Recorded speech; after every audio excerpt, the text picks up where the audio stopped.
Let's talk about two more important transformation topics, orientation and parenting. Whenever we transform something in 3D space, it always happens in a really particular order. First, the location is applied, then the rotation, and then the scale. That's exactly why it's always listed this way in the interface. The reason this matters is, let's say we rotate our cube 90 degrees along the x-axis. Well, if I scale it along the x-axis, then of course that seems fine. But then look what happens when I scale it along the y-axis. Now it's scaling it up and down instead of sideways like it was before. And if I scale it along the z, it appears like it's scaling it along the y-axis. Again, this is happening because the rotation is being applied before the scale.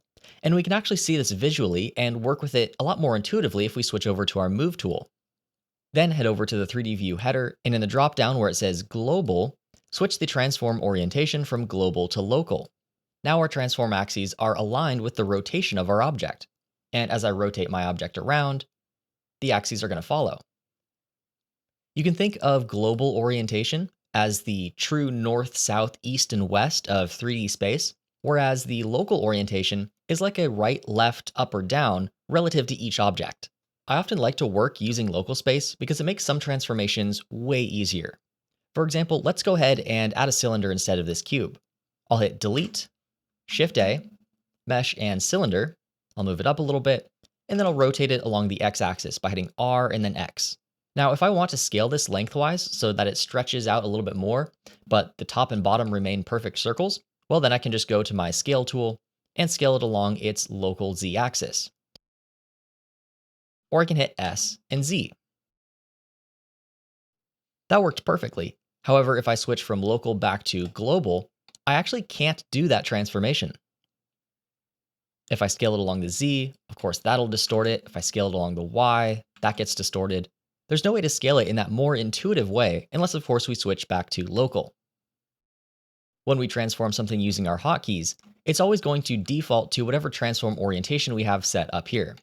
So if I want to move this along the z-axis, and I hit G and then Z, it'll move it along its local z-axis. However, if I want to move it along the global z-axis while I'm in local orientation, I just have to hit Z twice. So if I hit G and then Z to constrain it to the z-axis, first it'll go to the local orientation because that's what's set, but then if I hit Z again, then it'll switch over to the global z-axis and I can move it straight up and down. If I were in global orientation, then that'll be exactly opposite. If I hit G and then Z, it'll move it up and down, but then if I hit Z again, it'll switch it to its local axis. I'll switch that back to local and go back to using my Move tool. If you find yourself switching between transform orientations quite a lot and you don't always want to go up to this menu, you can also access it by hitting the comma key on the keyboard and swiping left and right. Now, in a previous lesson, we looked at how we can clear transformations by going to Object and Clear.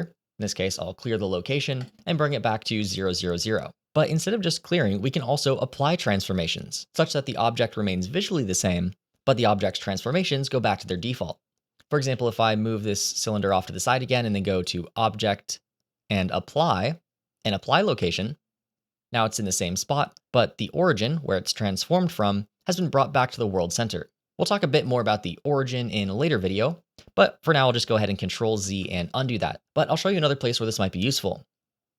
If this were rotated exactly 90 degrees along the x-axis, just like so, and let's say that this is a log or something that will always be rotated like this in the scene, instead of standing on its end, it doesn't really make sense for Z to be pointing out the side, because if all of my objects have different orientations, it can become very confusing to work with.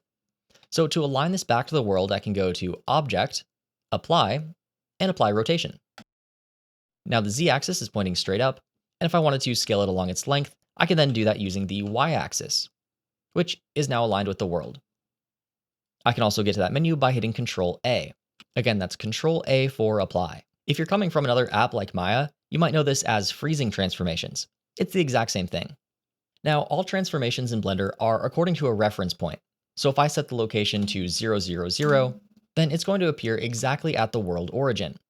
But we can also use another object as the reference point if we wanted to. So I'll hit Shift A, and I'll add a cube. Then I'll move it up and off to the side. And if I wanted to use the cube as the reference point for the cylinder instead, then I just need to select the cylinder, go to the object properties and down to relations, and choose the cube as the parent.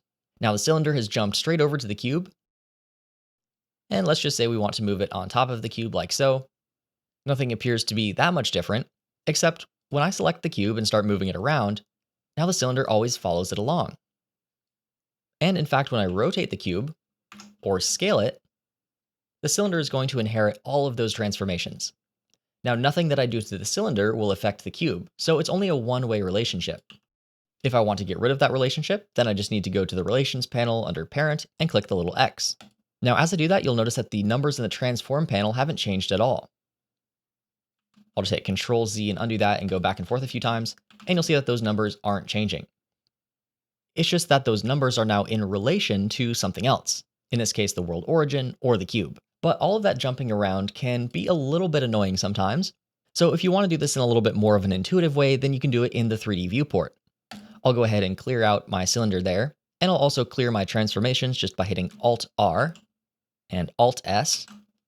Again, you can also do that by going to Object and Clear, but then I'll place it again right on top of my cube. In order to parent it to the cube, I can first select the cylinder, then Shift select the cube, then go to Object, Parent, and choose Object. Now again, the cylinder is parented to the cube, but it hasn't jumped around at all. Instead, it's just added the cube's transformations to the cylinders so that there is no visual jump. I can also go to Object with the cylinder selected, down to Parent, and choose Clear Parent and Keep Transformation if I want to unparent it without it jumping around. You can also get to this menu by using the hotkey Ctrl P. Now as I do this, you'll see that the cylinder object in the outliner suddenly disappears. So again, I'll select my cylinder, Shift select the cube, Ctrl P, and set parent to object. Now in the outliner, the cylinder is actually inside of the cube object. So let's expand the cube, and you'll see that the cylinder is there underneath. This is showing us the hierarchy of the scene, and we can actually change the hierarchy directly in the outliner if we want to. If we left click and drag, then that'll try to move our objects between collections, which is a topic we'll talk about in another video. But if you want to change the parenting relationship, if I left click to select the cylinder, then Shift left click and drag outside of the cube, then that'll unparent it. And if I want to parent it back to the cube, then I just need to hold down Shift, left click and drop it on the cube. So again, hold down Shift and drag to set or clear the parent in the outliner. Now let's look at parenting multiple objects all at the same time. I'll take my cube and scale it down along the Z-axis, and scale it up along the Y, and scale it up along the X a little bit as well, just to make a type of table. Then I'll take my cylinder here, I'll place it right on the table, and I'll add a couple other objects as well. I'll go to Shift A, Add Mesh, and let's add an icosphere. Doesn't have to be exact, but we'll just put it somewhere on there. And let's also add a cone.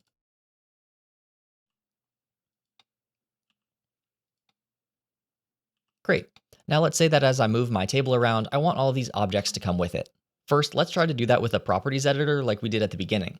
And to make this a little bit easier, I'll select the cube object, that is the table, and I'll double click on it and rename it to table. All right, then I'll select my cone, go to the object properties, down to relations, and choose the table as the parent. Now that became immediately really big and really squished, and that's because it's inheriting all of the transformations of our cube. So I'll hit Ctrl Z and I'll undo that.